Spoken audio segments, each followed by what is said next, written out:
जम्मू कश्मीर के lieutenant governor Manoj Sinha ने कठुआ में एक सनती यूनिट का संग बुनियाद रखा। लेफ्टिनेंट गवर्नर मनोज सिन्हा ने इस तकरीब से खिताब भी किया। 30 अप्रैल को ही मुझे यहाँ आना था। 30 अप्रैल को कार्यक्रम तय हुआ था, लेकिन 22 अप्रैल को बैसरन पहलगांव के पास पाकिस्तान द्वारा भेजे गए कुछ आतंकवादियों ने 26 निर्दोष और निरपराध लोगों की जान ले ली। मैं उसके विस्तार में नहीं जाना चाहता हूं। अभी धानुका साहब भी जिक्र कर रहे थे।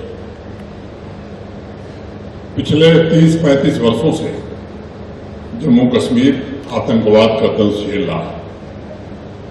50,000 से ज्यादा निरपराध बेकसूर लोग आतंकवादी हिंसा के शिकार हुए। भारत ने हर प्रकार से प्रयत्न किया, लेकिन ऐसा पड़ोसी है कि मानता ही नहीं।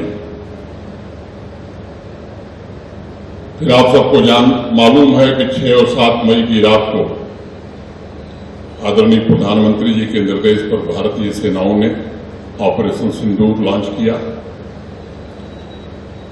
मंतव्य पहले से स्पष्ट था कि निर्दोष नागरिकों को निशाना नहीं बनाना है।